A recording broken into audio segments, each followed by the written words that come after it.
Art Talk Rewind, une série de podcasts proposés par Luxembourg Art Week qui revisite les conférences qui ont eu lieu sur la foire. Les partenaires de la foire et leurs invités explorent les grandes questions qui animent la création contemporaine et le marché de l'art. Art, passion ou investissement, en collaboration avec Ekman Underwriting et M-Brokers.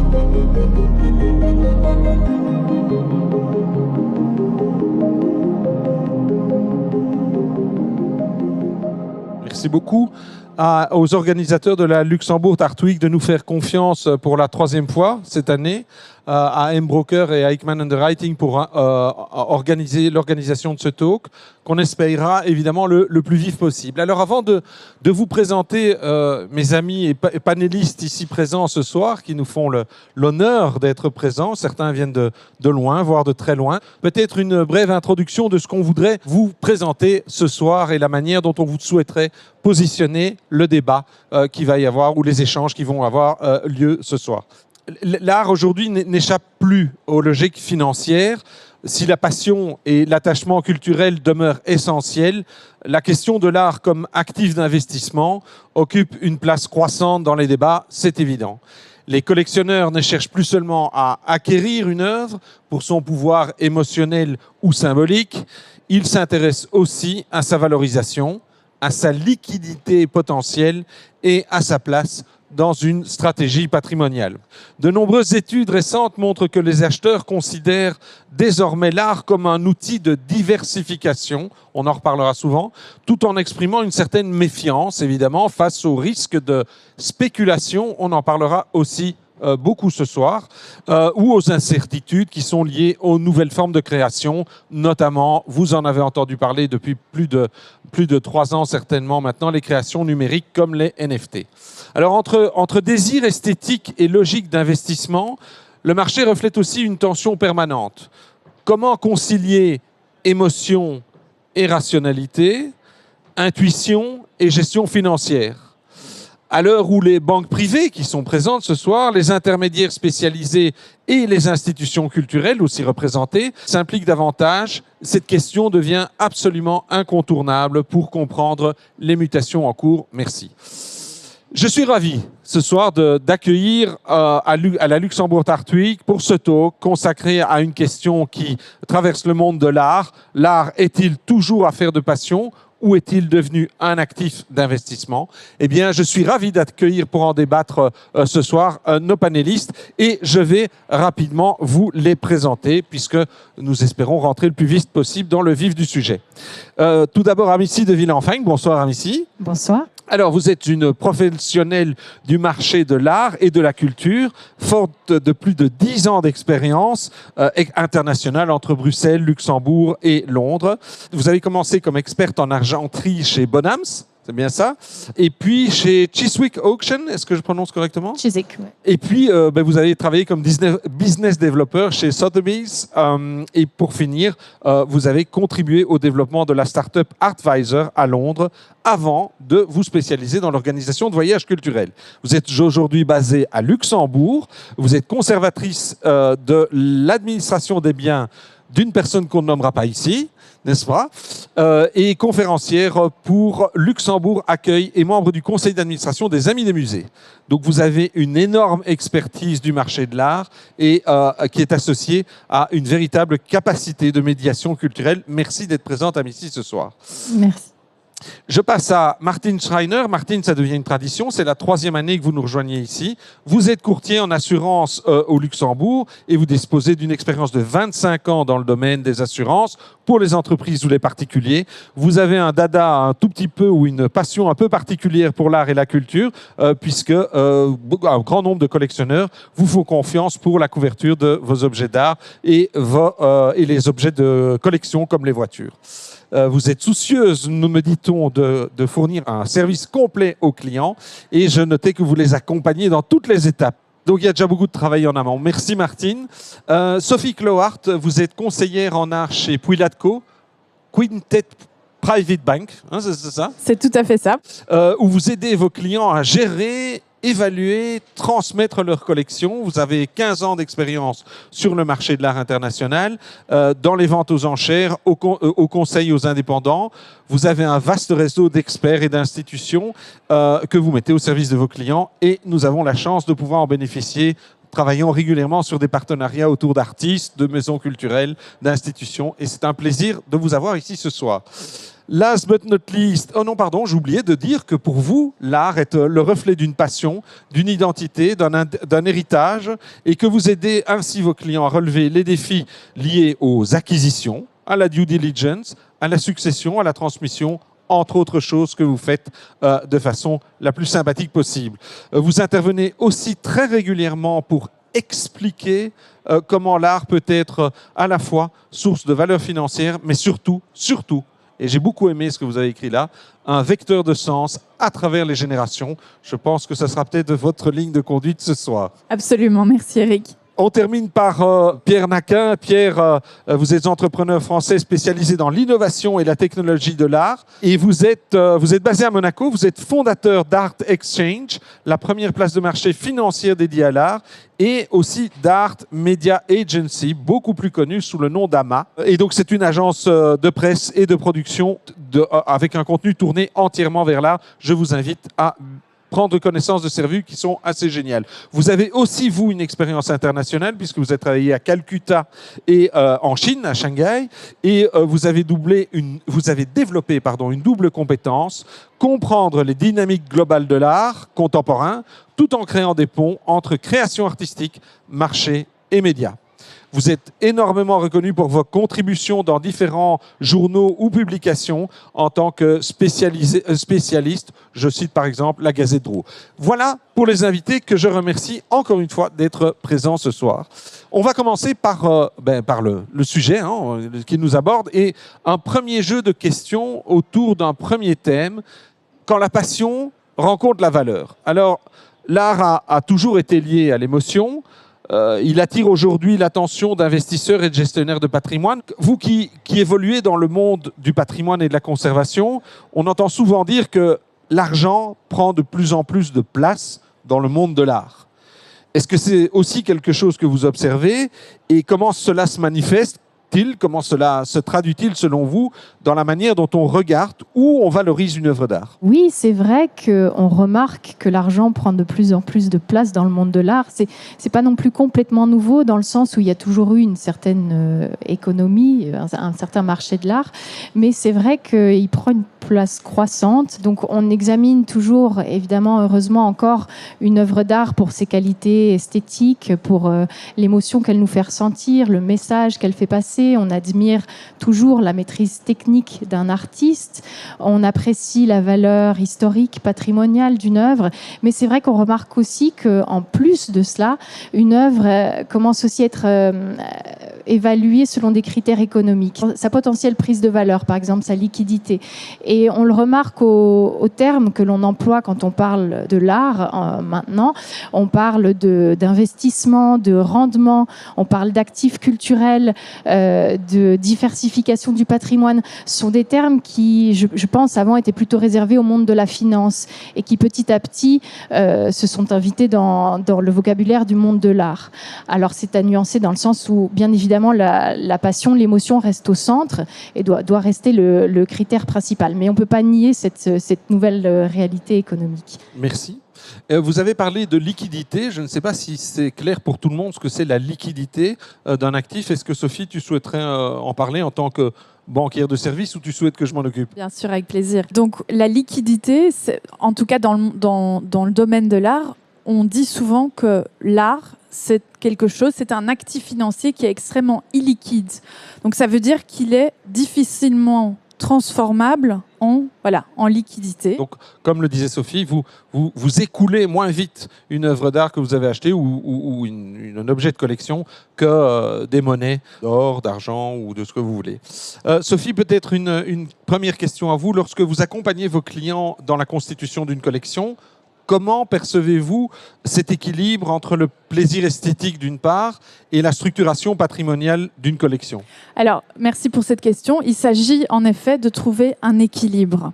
Et je vous dirais que dans 99% des cas, ça commence par un coup de cœur. Et ce n'est que par la suite, en achetant une œuvre, 2 œuvres, 20 œuvres, 50 œuvres, qu'il y a la question d'investissement qui commence à prendre le relais. La stratégie se déroule aussi dans la durée. Il s'agit de bien faire le suivi tout au long du cycle de vie d'une collection. Dès l'achat, acheter de manière réfléchie. C'est vrai qu'on peut faire le choix émotionnel, le choix passionné, mais il faut quand même acheter avec la tête. C'est très important.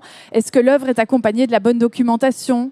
Pensez à la provenance. Est-ce que le prix fait sens? C'est quand même une question à se poser pour qu'on ne jette pas son argent par porte et fenêtre. Ça peut se faire en... Voilà, il y a pas mal de plateformes aujourd'hui où on peut faire des recherches de résultats sur le marché secondaire en se faisant accompagner, etc., etc. Et donc, oui, je pense c'est vraiment un équilibre qu'il faut chercher entre cette passion et cet investissement, mais je ne parlerai pas de pur investissement financier. Merci beaucoup. Le cœur a ses raisons que la raison ignore, peut-être une manière de le résumer. Vous avez parlé de prix, Sophie. Peut-être alors une question à Pierre. Pierre, tu vois beaucoup aujourd'hui d'articles, enfin on voit beaucoup d'articles sur les prix, les ventes spectaculaires, les cotes, et il y a une sorte d'énorme médiatisation à qui vendra le plus cher. Est-ce que tu penses que cette médiatisation change notre rapport à l'art et à ce qu'il représente? Il y a plusieurs aspects à ça. Le premier aspect, il y a une raison pour laquelle on parle plutôt des très hauts prix, parce que c'est plus facile. On a l'information, elle peut diffuse plus vite, on a accès aux maisons de vente qui nous abreuvent de ces résultats, et c'est un peu la seule manière de communiquer. On a des lots exceptionnels, on les vend très cher. C'est pour ça qu'on est beaucoup abreuvé de ce type d'informations, et c'est vrai que du coup, dans tous les médias, vous retrouvez ça. Ça reflète de moins en moins la réalité du marché de l'art. Je ne sais pas si vous avez suivi les derniers rapports, que ce soit Art Price, que ce soit Art Basel. On avait un marché qui était très très orienté sur les très hauts prix, et c'est en train de changer. Le volume du marché a augmenté, alors que le volume de prix a fortement diminué. Donc on est à moins 25% sur les dernières années. Alors que Vous pouvez clarifier ça Alors, ça veut dire que le volume total d'argent qui est généré par le marché de l'art sur une année baisse, mais le nombre de transactions augmente. Ça veut dire, de manière très simple, que les prix baissent. Les prix moyens baissent. On vend plus pour moins cher. On vend plus pour moins cher. Mais ce que ça veut dire aussi, c'est qu'il y a tout un énorme volet de transactions qui n'apparaissent pas dans les articles. Et donc, le message qu'il faut essayer de faire passer, c'est que le marché de l'art, c'est pas que des très hauts prix. C'est surtout pas des très hauts prix. C'est énormément de petits prix, c'est énormément de petites œuvres. Enfin, de petites œuvres, d'ailleurs, ils sont pas petites, hein, mais d'œuvres à des prix moins chers pour beaucoup de gens. C'est vrai que le fait de communiquer sur des très hauts prix, ça donne l'impression que si on n'est pas prêt à dépenser des centaines de milliers d'euros, ben, on n'est pas collectionneur, ou on n'achète pas, ou on ne fait pas partie de ce marché-là. Et aujourd'hui, il faut être très clair, ce n'est plus du tout vrai. Aujourd'hui, le marché, il est sur des œuvres plus basses, sur des prix à moins de 10 000 euros. Et donc, on est tous, possiblement, enfin pas tous, mais beaucoup plus grand nombre de personnes peut acheter. Et c'est un peu le message qu'il faut aussi faire passer. Merci, et d'où l'intérêt d'une foire comme ici. Merci de ce message très positif à l'intérêt des galeristes qui sont présents dans la foire. On clôture ici le premier terme et où on voit très bien que la passion reste extrêmement présente, mais on voudrait aller un tout petit peu plus loin, peut-être sur un deuxième thème, et mettre le doigt là où ça fait mal, entre guillemets, cette fameuse balance à avoir ou maladie à éviter. Je ne sais pas ce que je dois utiliser comme terme, mais je suis volontairement un peu provocateur, qui est la spéculation. Est-ce que l'art comme actif d'investissement, on balance entre, oui, Sophie, tu l'as évoqué, une stratégie, mais est-ce que cette stratégie ne peut pas aussi amener nos collectionneurs d'art à être drogués et regarder uniquement l'aspect spéculation? Martine, dans ce contexte-là, dans votre rôle de courtier spécialisé, vous accompagnez vos collectionneurs de façon très proche, vous l'avez dit en introduction, aussi bien que les professionnels du marché de l'art qui vous font confiance. Est-ce que vous observez l'émergence d'un nouveau profil d'acheteur, plus rationnel, plus investisseur que passionné? Oui, effectivement, ces derniers temps, on constate qu'il y a encore beaucoup d'investisseurs qui achètent pour le volet émotionnel, mais il y en a beaucoup qui regardent effectivement au moment d'acheter donc la provenance, le marché, en fait, l'œuvre qui se positionne sur le marché, qui sont aussi au niveau de l'assurance, qui le considèrent un peu comme leur stratégie d'investissement. Donc, ils savent très bien quelle protection ils doivent prendre, quelle couverture d'assurance ils aimeraient prendre.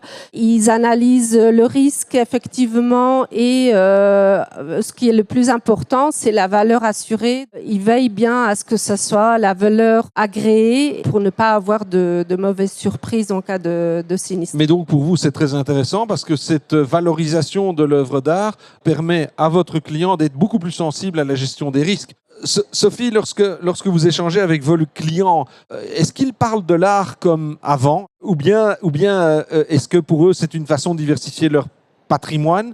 Qu'est-ce qui, aujourd'hui, dans ce que vous êtes vraiment, disons-le, la représentante d'un des plus grands private bankers en Belgique, qu'est-ce qui les motive le plus dans l'achat aujourd'hui? Donc je pense que vraiment les deux coexistent. C'est pas que je vois vraiment un shift ou une évolution importante dans les familles que je conseille. Je dirais que dans la plupart des cas, ça reste une passion. Moi, il faut savoir aussi que je conseille au moment de la transmission vers les générations, les prochaines générations, les générations futures. Et c'est vrai que là, on est d'ailleurs dans un moment clé de l'histoire. Il y a un énorme transfert générationnel qui est en train de se faire. Et d'après le dernier rapport Deloitte, ça sera un des plus grands transferts de collection de l'histoire. Oui, mais est-ce que la question alors ne devient pas, et ça touche un autre sujet, c'est le plus grand transfert officiel? Oui, okay. Tout à fait. Donc là, on touche à un autre sujet, mais donc c'est bien ça que ça veut dire, c'est qu'avant, on transférait les œuvres d'art discrètement, n'est-ce pas, de génération en génération. Aujourd'hui, avec tout ce qu'il y a eu comme régulation et la fameuse directive européenne numéro 5, la discrétion a peut-être un peu perdu de son sens. Il vaut mieux officialiser, mais c'est un autre débat. Je vous laisse poursuivre. Tout à fait. L'importance dans ce transfert, c'est vraiment d'ouvrir les conversations avec la prochaine génération. La génération future a parfois d'autres valeurs, d'autres goûts, ils habitent autrement et ils ne comprennent pas toujours les collections dont ils vont hériter. Donc là, mon rôle est vraiment très très important, c'est de sensibiliser, éduquer.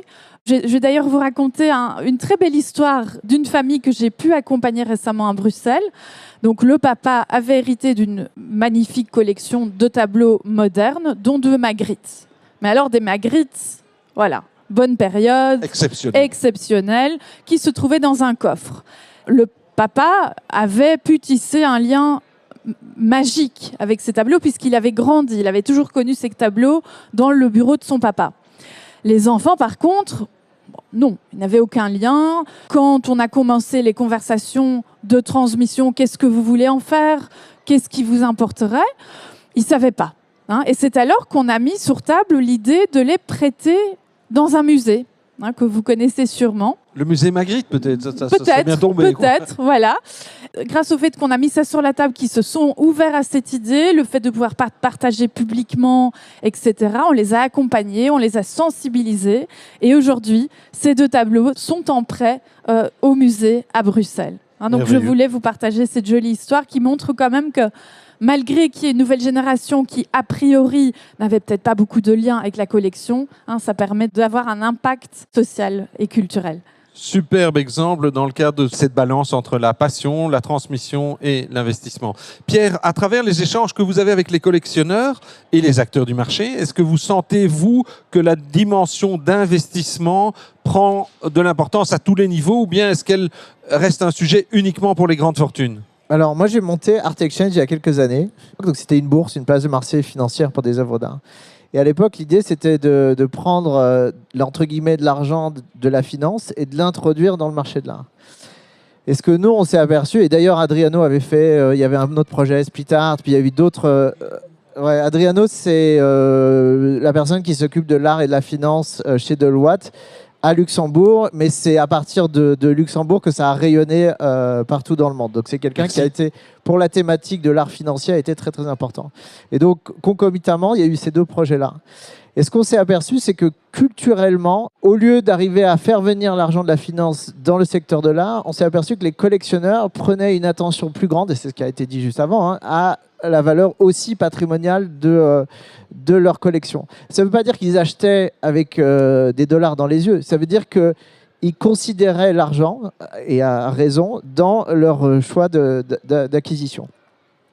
Ceci étant dit, je trouve qu'il y a aussi une nouvelle génération aujourd'hui qui réfléchit complètement différemment et qui achète des œuvres très différentes aussi, à des prix très différents, qui sont digital friendly, qui regardent les œuvres sur Instagram, qui contactent directement les artistes. Enfin, le marché est vraiment en train de se changer en ce moment et alors, eux, pour le coup, on n'est pas du tout dans une logique d'investissement au sens financier, comme on l'exprimait tout à l'heure. Et puis, encore une fois, aussi de manière géographique, la façon dont culturellement on perçoit l'accumulation des œuvres ou l'acquisition d'une collection peut aussi changer d'une géographie à l'autre. C'est presque le thème d'un débat suivant, et peut-être qu'on le tiendra ensemble l'année prochaine. Mais je profite de ce que vous dites. Est-ce que vous voyez un changement de mentalité dans la perception de la notion de propriété chez les jeunes ou pas du tout? Ah si, complètement. Mais ça dépasse largement le cadre du secteur de l'art. C'est pour tout, mais même on le voit avec la location de voitures. Enfin, du bien le plus grand. Donc l'économie du partage touche même le monde de l'art, on est d'accord? Complètement. Mais même ça change des musées qui vont, enfin des galeries qui se transforment plus en musées en faisant payer des entrées en Chine. C'est vraiment, ça va assez loin dans la façon dont ça peut transformer ou ça transforme d'une certaine manière le secteur de l'art. Après, ici, nous, en Europe, on est encore dans un secteur très structuré par les galeries, par les accompagnants, voilà, qu'ils soient bancaires, assureurs, galeristes évidemment, conseillers, advisors, etc. Donc, il y a toutes ces structures-là qui est historique et qui perdurent.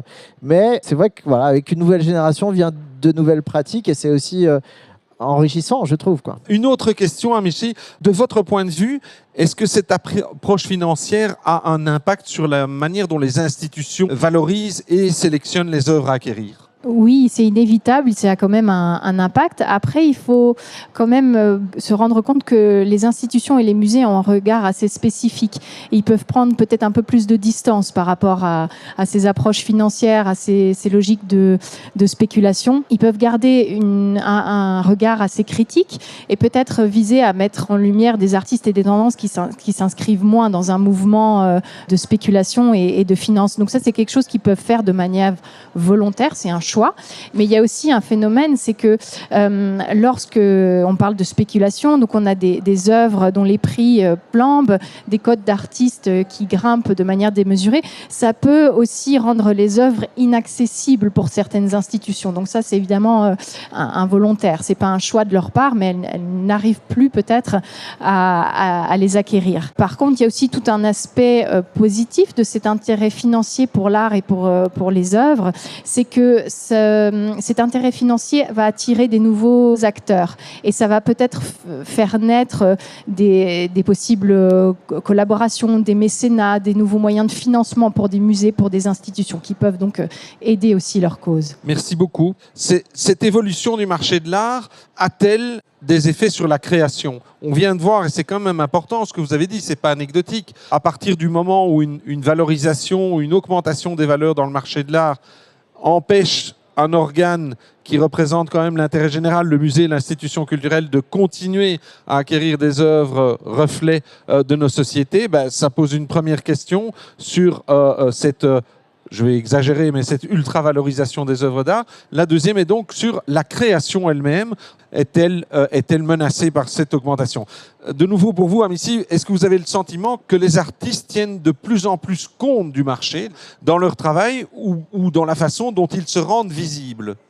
Oui, ils sont obligés de tenir compte évidemment de tout cela. Le danger, il vient si la création se plie aux exigences des tendances et du marché. Si par exemple l'artiste envisage un projet artistique en vue de plaire à un mécène, en vue de plaire à des collectionneurs potentiels, là évidemment il y a un danger. Après, heureusement, tous les collectionneurs ne sont pas des grands spéculateurs. Il y en a qui sont des vrais mécènes, qui suivent un artiste depuis le début, qui aiment le voir évoluer et le voir évoluer à sa manière et le suivre tout au long de sa carrière et avec les changements par lesquels il va passer.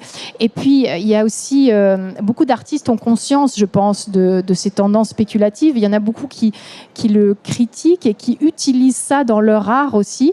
Et donc, ces espèces de dérives vont être en fait source de réflexion et de création parfois. Martine, dans votre rôle de courtier spécialisé, comment accompagnez-vous les collectionneurs pour les aider à protéger ce qu'ils aiment, tout en gardant une approche très réaliste ou la plus réaliste possible? Donc, au moment de prendre contact avec un client, il va déjà nous présenter un petit peu sa collection. Donc, il faut qu'on essaye de la comprendre, de voir d'où elle vient, est-ce qu'il les a achetées, héritées, quel est l'historique. On va aussi se renseigner sur les habitudes du client. Donc, est-ce qu'il a un domicile, est-ce qu'il a une résidence secondaire, va-t-il déplacer les œuvres en fonction de ses besoins ou de ses envies?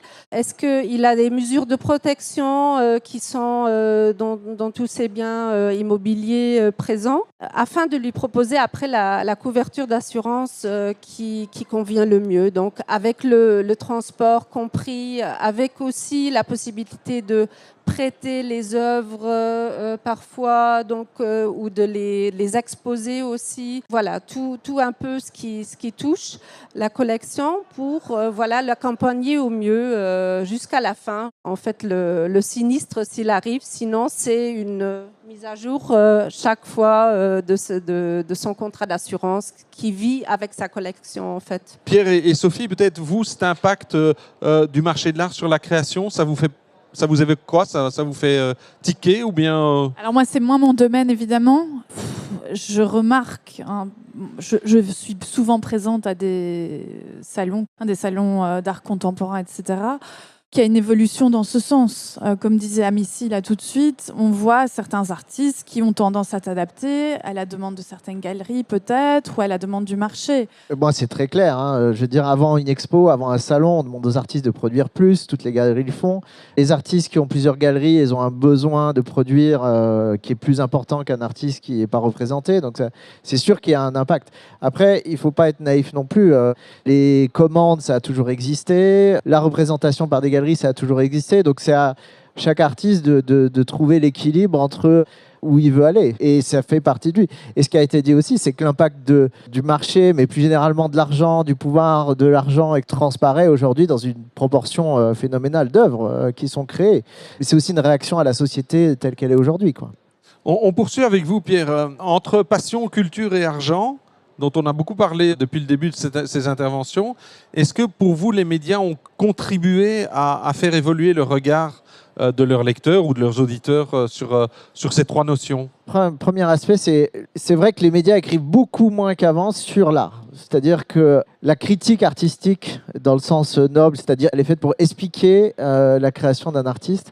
Et ça n'a pas complètement disparu, mais ça a fortement baissé en termes de magazines ou de médias qui le font, en termes de volume qui est consacré à ça, et en termes de diffusion de ces rares magazines qui restent. Donc ça, c'est un aspect. Ce travail-là, il a été intégré souvent dans les galeries qui font des jolis catalogues avec une explication des artistes ou avec un travail critique qui a été commandé à quelqu'un. Mais ça reste dans un cadre marchand, ça reste dans un cadre commercial. Donc, je ne dis pas que c'est biaisé, mais il faut quand même l'avoir en tête. Et donc, en parallèle de ce que je disais, c'est-à-dire la baisse de la critique, il y a eu une augmentation du volume d'articles, déjà dans les magazines spécialisés, mais aussi dans les grands médias, sur les prix, sur l'évolution des prix, sur les records, etc. Un impact là-dessus clair. Ouais. Merci beaucoup. Amici, tout à l'heure, on a parlé de la manière dont les institutions culturelles étaient confrontées à un changement dans la valeur. Est-ce que vous voyez des solutions pour ces institutions culturelles pour qu'ils puissent continuer continuer à mener leur politique d'acquisition. Mais les solutions, c'est vraiment pour elles de se recentrer sur leur mission principale. Elles ont un rôle de rendre l'art accessible au public. Elles ont un rôle de conservation, de préservation, d'éducation, et aussi donc un rôle d'une certaine indépendance, comme je le disais, de garder un esprit critique et une distance vis-à-vis des tendances du marché. Donc avoir une vision plus peut-être long terme. Il faut continuer à avoir plus de transparence dans les acquisitions, peut-être pour bien être sûr qu'il n'y ait pas d'intérêt privé qui impacte trop les acquisitions. Et certainement de services au public et d'éducation, vous y avez fait allusion. Merci. Sophie, vous, à vos clients et vos clients collectionneurs, que leur diriez-vous pour investir dans l'art collectionné avec intelligence, sans perdre la passion qui est un point de départ ? Ça fait la passion qui est un point de départ, mais après, il s'agit aussi de créer une collection qui se développe dans la durée. Donc la durabilité de la collection est aussi très importante. Donc elle doit être documentée, elle doit être suivie, elle doit être comprise, elle doit être transmise aussi en bout de route pour recommencer une nouvelle vie. Une collection, il ne faut pas l'oublier, ça ne se mesure pas uniquement en euros, on en a parlé déjà depuis le début du débat, mais aussi dans la cohérence, dans le fil conducteur de la collection. Et ça, il ne faut pas oublier dans son pouvoir aussi à dialoguer avec le bon. Il y a vraiment des pièges à éviter en tant que collectionneur, des achats impulsifs, je dirais. Essayons d'éviter. Bon, c'est bien d'avoir un coup de cœur, mais garder la tête, c'est vraiment important. Est-ce que la documentation accompagne l'œuvre ? Est-ce que le prix fait sens, etc., etc. Voilà. Encore une fois, on parle d'équilibre pour que ça puisse se développer dans la durée. Si vous aviez un message à faire passer ce soir, on va dire aux collectionneurs ou amateurs d'œuvres d'art qui sont là, vous diriez que ça c'est lequel ? Je vais commencer par Pierre peut-être. Passion ou investissement, acheter des œuvres d'art, c'est un investissement financier de facto, mais c'est pas que ça, c'est un investissement aussi dans sa vie, dans le temps qu'on va y consacrer, dans la recherche qu'on va y faire, dans les contacts qu'on va nouer, dans les amitiés qui vont se créer avec ça, dans l'intellect qu'on va développer. Donc, ok, c'est de l'argent, mais c'est bien plus riche et fort que ça. J'apprécie le mot amitié dans ce secteur-là. On n'en a pas parlé, mais c'est vrai que l'art, c'est d'abord et peut-être avant tout une occasion d'échanger sur des passions, sur du goût, sur de l'esthétique. Martine, un mot ? Un petit mot. Donc, si le collectionneur prend l'assurance adéquate pour protéger sa collection, à ce moment-là, il peut plus profiter pleinement du plaisir, de la passion, voilà, donc, et réinvestir, voilà, il est protégé. Très bien. Sophie ? Alors pour moi, donc, la vraie valeur d'une collection, c'est l'histoire qu'elle raconte, mais au travers des générations, au travers du temps et le rayonnement qu'elle génère. Merci. Amici ? Et moi, je dirais, ça se répète un peu, mais que oui, la passion et l'investissement sont tout à fait conciliables et qu'il faut juste veiller à ce que l'émotion reste au cœur, reste le moteur et que l'art n'est pas qu'un produit financier, qu'on ne peut pas l'évaluer qu'avec sa cote, mais il faut tenir compte de la réalité financière. Merci beaucoup. Merci à chacun pour ces regards croisés sur le thème de ce soir. Ce débat montre bien que l'art n'est pas seulement un objet de passion. Il peut aussi être un objet de placement, mais il est surtout le reflet d'un rapport au temps, à la culture et à la transmission. On en a beaucoup parlé. Est-ce que vous avez des questions, voire des réponses à des questions qui n'auraient pas été posées, que vous aimeriez adresser à mes invités ? Voilà, merci monsieur. Comme M. Nakin a dit, le marché de l'art aujourd'hui est très très différent. Il y a des centaines de milliers de pièces, des œuvres d'art invendues. Il y a la grosse majorité des pièces ici, entre 10 et 20 000 euros. Est-ce que ça ne donne pas un problème pour une question de liquidité? Est-ce que ça ne donne pas un problème pour l'investissement? Vous achetez une pièce de quelqu'un très peu connu pour 20 000, 30 000 euros quand même, qui s'avère invendable par la suite. Personne n'a une boule de cristal. C'est influencé par tellement d'éléments qu'il est très très difficile de prévoir. Donc moi, mon message principal, c'est de, oui, bien acheter, évidemment, essayer de bien acheter, essayer d'acheter avec la tête, mais quand même se dire, est-ce que j'aimerais l'œuvre autant quand si elle en vaut beaucoup moins qu'à la valeur d'achat. Pour avoir déjà participé ou animé plusieurs talks de ce genre-là, le conseil qui vient toujours, c'est surtout acheter d'abord ce que vous aimez. Parce qu'au pire, vous ne serez pas déçu, vous continuerez à aimer cette œuvre qui a été un coup de cœur à un moment, qui vous rappellera un endroit, une personne, un lieu. Il me reste à remercier nos invités et peut-être leur demander... Est-ce qu'on n'a rien oublié? On a parlé de liquidité des œuvres d'art en disant que c'était difficile. Ça l'est beaucoup moins aujourd'hui. Il y a des solutions pour liquidifier, entre guillemets, des œuvres d'art. Il y a le volume de prêts qui sont gagés par des œuvres d'art a fortement augmenté. C'est quelque chose qui est de plus en plus standardisé, même pour des achats peut-être moins importants. Alors évidemment, vous n'allez pas obtenir le prix d'achat, vous allez obtenir même pas la moitié de ça, mais c'est quand même des options qui existent et qui permettent quand même d'avancer sur ce sujet-là. Et voilà, ça aide, quoi. Est-ce que ce sont des plateformes en ligne ou est-ce que ce sont des institutions? Il y a des banques qui le font de manière directement. Et puis, il y a pas forcément des plateformes, mais il y a des sociétés de services qui le font. Mais ça représente un volume très conséquent de transactions. C'est-à-dire qu'on ne s'imagine pas, mais il y a je ne sais pas combien de dizaines de milliards qui sont prêtés contre des œuvres d'art aujourd'hui. Donc c'est très conséquent quand on le compare à la taille du marché de l'art, quoi. Merci. Bon, maintenant, on n'a plus rien oublié? C'est bon? Il me reste à vous remercier. Je pense qu'on peut applaudir les invités ce soir. Merci à vous, bonne soirée et à l'année prochaine.